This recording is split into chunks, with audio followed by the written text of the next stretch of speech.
ওম নমঃ শিবায়। নমস্কার প্রিয় দর্শক বন্ধুগণ। ধনু রাশি তথা ধনু লগ্নের জাতক জাতিকাদের ক্ষেত্রে এই চলরত 2026 সালের জানুয়ারি মাসের পুরোপুরি 14 তারিখ থেকে অর্থাৎ 14 জানুয়ারি থেকে 19শে জানুয়ারি এই যে সময়কালটা, এই সময়কালেই কিন্তু আপনাদের লগ্নে অর্থাৎ প্রথম ঘরে কিন্তু বিরাজ করছে মঙ্গল, বুধ, সূর্য এবং শুক্র, যার কারণে চারটি গ্রহ একই স্থানে আপনাদের লগ্নে থাকার কারণে এটা একটা বিশেষ চতুর্গ্রহী যোগ সৃষ্টি করছে। তো যার কারণে কিন্তু বন্ধুরা আপনারা তিনটি শুভ ঘটনার সম্মুখীন আপনারা হতে চলেছেন। দেখুন, আপনাদের নিজের রাশিতে অর্থাৎ আপনাদের লগ্নে মঙ্গল থাকছে এবং সূর্যের অবস্থান আপনাকে কিন্তু অত্যন্ত তেজস্বী করছে এবং আত্মবিশ্বাসী এবং সাহসে ভরপুর করিয়ে তুলবে। আপনার মধ্যে নেতৃত্ব দেওয়ার একটা যে ক্ষমতা প্রবণতা সেটা কিন্তু বাড়বে। তবে এর একটি নেতিবাচক দিক হচ্ছে কি না, অতিরিক্ত জেদ বা ক্রোধ, অর্থাৎ এই কাজটা যখন আপনাদেরকে কেউ করতে না বলছে তখন কিন্তু আপনাদের মন যদি সেটা ভেবে নিয়েছে একবার করবে তো করেই ছাড়বে, এরকম একটা ভাবনা চিন্তা কিন্তু থাকবে। রাশির অধিপতি বৃহস্পতি বর্তমানে সপ্তম ঘরে রয়েছে আপনাদের, অর্থাৎ মিথুন রাশিতে বক্রী অবস্থায়, যা আপনার জেদকে কিছুটা পরিমাণ কিন্তু নিয়ন্ত্রণে রাখতে সাহায্য করবে এবং আপনাকে ধার্মিক বা আধ্যাত্মিক চিন্তায় কিন্তু উন্মুক্ত করবে। আপনার তৃতীয় ঘরে অর্থাৎ পরাক্রমের ভাবে রাহু এবং নবম ঘরে ভাগ্যের ভাবে কিন্তু কেতু অবস্থান করছে। রাহুর এই অবস্থান আপনাকে আপনার সাহস বহুগুণ দ্বিগুণভাবে কিন্তু বাড়িয়ে দেবে। তবে কেতুর প্রভাবে অনেকটা কিন্তু ভাগ্যের ওপর ভরসা না করে আপনাকে কর্মের ওপর কিন্তু বেশি করে জোর দিয়ে চলতে হবে। এরপর যে বিষয়টি হচ্ছে কর্মক্ষেত্রে। দেখুন, কর্মক্ষেত্রে এই সপ্তাহটি আপনার জন্য একটা উন্নতির অন্যতম আলোক ছায়াময় সময় হবে। আপনার দশম ঘরের অধিপতি বুধ আপনার রাশিতেই কিন্তু অবস্থান করছে, যা ব্যবসায়িক বৃদ্ধি অর্থাৎ ব্যবসায়িক বুদ্ধি বা যোগাযোগ ক্ষমতা একটা সেটা কিন্তু বৃদ্ধি পাবে এবং কথা বলার যে স্টাইল বা ক্যাপাসিটি সেটাকে কিন্তু অনেকটাই প্রজ্বলিত করবে, যার কারণে আপনি কিন্তু অন্যজনের কাছে অনেকটা আকর্ষণীয় প্রবণ হয়ে উঠতে পারবেন। শুক্রের উপস্থিতির কারণে সৃজনশীল কাজে যারা যুক্ত আপনারা বিশেষ প্রশংসায়িত অবস্থায় আপনারা কিন্তু যেতে পারবেন। তবে মনে রাখবেন, চতুর্থ ঘরে অর্থাৎ সুখ এবং স্থাবর সম্পত্তির ঘরে একান্তই যে বিষয়টি দেখা যাচ্ছে শনির অবস্থান, যা কর্মক্ষেত্রে আপনাকে কিন্তু কিছুটা ধীরগতি হতে অনেকখানি বাধ্য করবে। শনি চতুর্থ ঘরে থেকে আপনার কর্মস্থানের ওপর অর্থাৎ দশম ঘরের ওপর কিন্তু পূর্ণ দৃষ্টি দিচ্ছে, যার ফলে কাজের চাপে পারিবারিক শান্তি অনেকটাই কিন্তু বিঘ্নিত একটা হতে পারে। বক্রী বৃহস্পতি সপ্তম ঘরে থাকায় অংশীদারি ব্যবসায় বা পার্টনারশিপ বিজনেসে পুরনো কোনো বিবাদ মিটে গিয়ে নতুন করে লাভের একটা মুখ দেখতে পাবেন অবশ্যই আপনারা। চাকরিতে পদোন্নতির একটা যোগ থাকলেও সহকর্মীদের সাথে বলবো অহেতুকভাবে তর্কে আপনারা জড়াতে যাবেন না, তাহলে কিন্তু সমস্যায় জড়িয়ে পড়তে পারেন। তো এরপরে যে বিষয়টি হচ্ছে আর্থিক দিক। দেখুন, আর্থিক দিক থেকে সময়টি বেশ অনুকূল এবং ইতিবাচক পূরক হবে। আপনার রাশির দ্বিতীয় ঘরে অর্থাৎ দ্বিতীয় ঘরের ধনভাবে অধিপতি শনি ও চতুর্থ ঘরে বসে থাকায় এটি কিন্তু স্থাবর সম্পত্তি বা গৃহ সংস্কারের পেছনে কিন্তু কিছুটা পরিমাণ অর্থ ব্যয় করাতে পারে বা করিয়ে তুলতে পারে। তবে আপনার রাশিতে রবি ও বুধের বুধাদিত্য যোগ যেটা থাকছে একই সাথে থাকার কারণে এবং শুক্রের অবস্থান অর্থ আগমনের একটা নতুন পথ সুপ্রশস্ত তথা খুলে দেবে।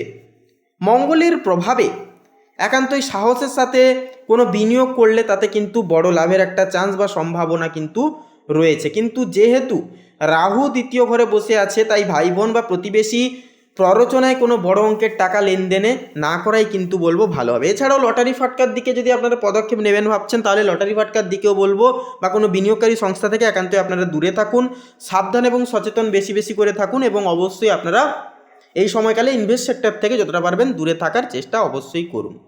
এরপরের যে বিষয়টি হচ্ছে মঙ্গলের প্রভাবে সাহসের সাথে কোনো বিনিয়োগ করলে তাতে কিন্তু লাভের একটা সম্ভাবনা আছে, কিন্তু যেহেতু রাহু তৃতীয় ঘরে বসে আছে তাই ভাই বোন বা প্রতিবেশীর প্ররোচনায় একটা বড় অঙ্কের টাকা লেনদেন না করাই বলবো ভালো হবে।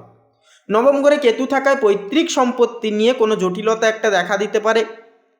তবে শুক্রের প্রভাবে বিলাসবহুল দ্রব্য ক্রয়ের মাধ্যমে আপনার আর্থিক সমক্ষণতা অর্থাৎ আর্থিক যে সক্ষমতা রয়েছে তার একটা বহিঃপ্রকাশ কিন্তু করে দেখাবে এই সময়কাল। দাম্পত্য জীবনের জন্য এই সময়টি অত্যন্ত সংবেদনশীলভাবে কাটবে। আপনার সপ্তম ঘরে বক্রী বৃহস্পতি অবস্থান করছে, যা জীবনসঙ্গীর সাথে পুরনো কোনো ভুল বোঝাবুঝি বা কিছু সমস্যা দূর করতে সাহায্য করবে। তবে আপনার নিজের রাশিতে মঙ্গলের অবস্থানের কারণে মেজাজ খিটখিটে পরিমাণের বা খিটখিটে স্বভাবের একটা কিন্তু থাকতে পারে, যা সম্পর্কের ওপর প্রভাব ফেলতে পারে। প্রেমের ক্ষেত্রে বুধ ও শুক্রের যে একটা অবস্থান, যা নতুন সম্পর্কের একটা ইঙ্গিত দিচ্ছে। তবে তৃতীয় ঘরে রাহুর যে অবস্থান থাকছে, যার কারণে ছোট ভাই বোনদের মতবিরোধ একটা কিন্তু হতে পারে।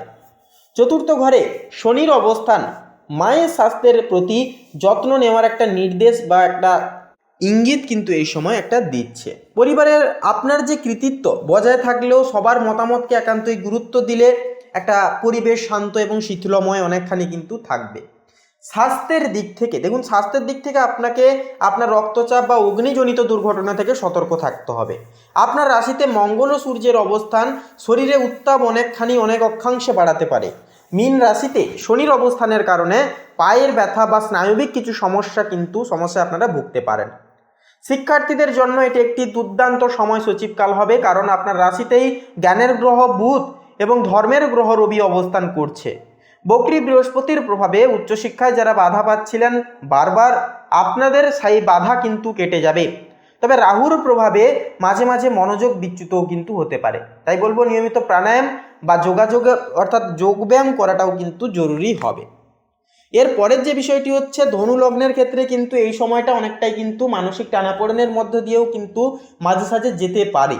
সেক্ষেত্রে আপনাদেরকে কিন্তু মনকে সংযত রেখে চলতে হবে। গুরুজনদের বিশেষ কিছু পরামর্শ আপনারা যতটা মন দিয়ে শুনতে পারবেন এবং পরামর্শ অনুসারে পদক্ষেপগুলি গ্রহণযোগ্য করবেন, ততটাই বলবো একটা শুভ প্রভাব কিন্তু আপনারা জীবনে পেতে পারবেন। কারণ গুরুজনদের পরামর্শ নিয়ে এই সময় কাজ করলে গুরু স্ট্রং হবে এবং প্রত্যেকটা কাজ কিন্তু সাফল্যমণ্ডিত হবে।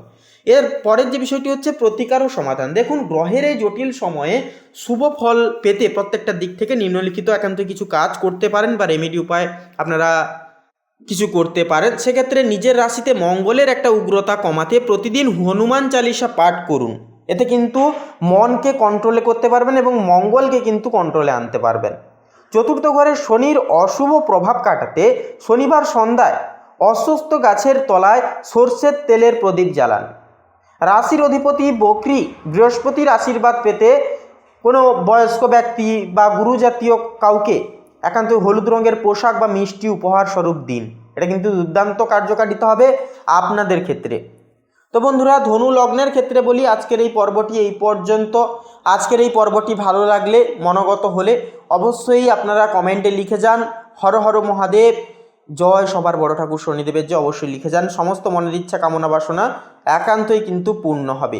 ভিডিওটি আপন বন্ধু বান্ধবদের সাথে শেয়ার করে অবশ্যই একটি লাইক দিয়ে আমাদের এই ভাগ্যবিচার চ্যানেলটিকে সাবস্ক্রাইব করে পাশে থাকতে বন্ধুরা ভুলবেন না। আপনারা ভালো থাকুন, সুস্থ থাকুন, সতর্ক থাকুন। নমস্কার।